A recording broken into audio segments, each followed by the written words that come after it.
So Nev's relationship with Hills goes back decades, and we often go and look for Jurassic material, and this was a particular site that looked interesting geology-wise for Jurassic fossils. We were very lucky to be able to get permission from Hills to go to this particular quarry, and when we went down into the bottom of the site where they just finished some gravel extraction, we spotted sticking out the side of a ditch something that looked a bit unusual. It looked like a piece of wood sticking out, but when we got closer we realised this was a large bone of some sort. We didn't realise how big it was because it took quite a while to excavate. Then we started looking around and found more material, and then that started to sort of get our interest. But the real plus was when Sally found a hand axe. Yeah, so it was April 2017, and in the same layer of material with bone in it, I sort of saw a glint of chocolate flint in the sun and picked up a hand axe, and it's that feeling of who held this before me? I'm the first modern human to hold this. Next challenge is approaching Hills and saying, I think we've found something really exciting. But they've been really supportive, and they said, yeah, who do you think we can contact to take this story further? And as we continued to search, we found more still, and we found teeth that belonged to something that we weren't sure were woolly mammoth, but probably their predecessors, steppe mammoth. We also found a lower jaw of a brown bear, which was quite surprising, and some vertebra belonging to steppe bison, which indicated there was a lot more to this site than met the eye.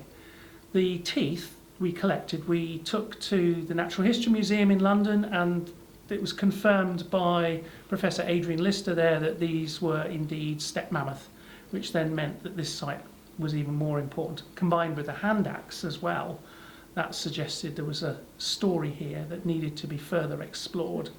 Everybody's heard of woolly mammoths, but steppe mammoths are a group of ancestors that gave rise to the woolly mammoth. They evolved into woolly mammoths, and that period of time, just over 200,000 years ago, there is not much information on what was going on in Britain at that point.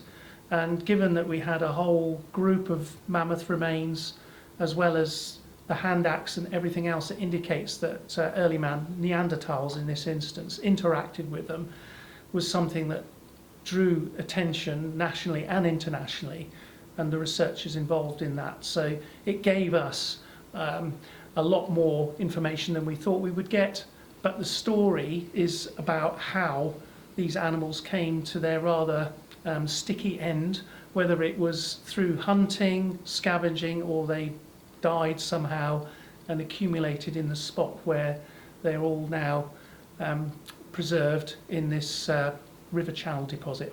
When we spoke to Pete at Hills and explained everything that we'd been finding, it was like, can we take this story further?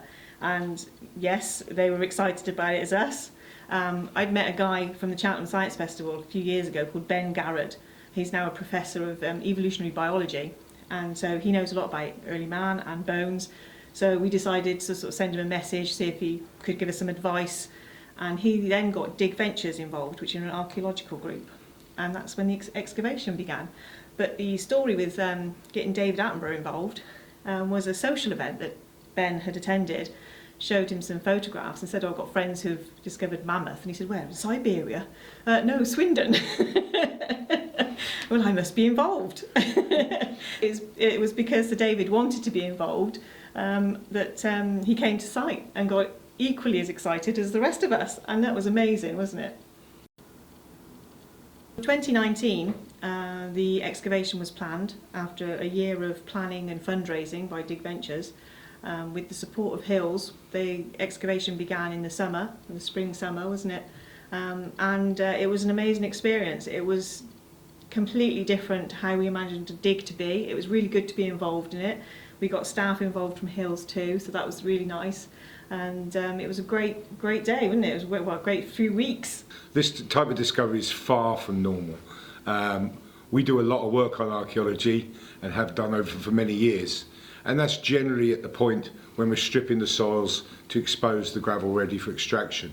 Now, over the years, we've had Neville and Sally involved, We've got a long-term working relationship with them. They come in and explore the floor of the quarry after we've extracted the gravel.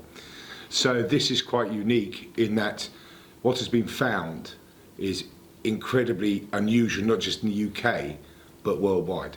It's hugely important for Hills to be involved in work like this, and a huge privilege to have someone like Sir David Attenborough involved in the overall project. It's very exciting. To me, it's the start of the adventure. We've seen what can be found in a relatively small part of the site, and we hope, yearly we'll be opening the area back up, draining the area for them to come in and explore further parts of the site and hopefully make new, unique discoveries.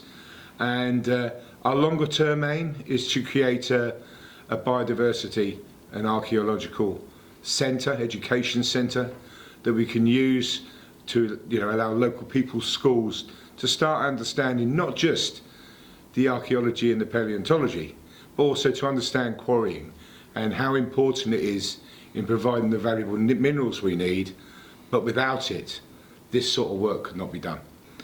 Quarrying is fundamental in recreating biodiversity habitats, wet woodland, and enhancing nature. And it's very good at it, and that is not always seen across the general public. They don't see the value. So not only do we, as part of the process of digging the mineral, have work such as this, the archaeology and the paleontology, we also provide the valuable minerals that are needed for us just to live a normal life. But also, it's the end. What we create the whole of the Cotswold Water Park has been created through mineral extraction, and all the biodiversity and the various habitats that live in amongst that environment are all thanks to quarrying.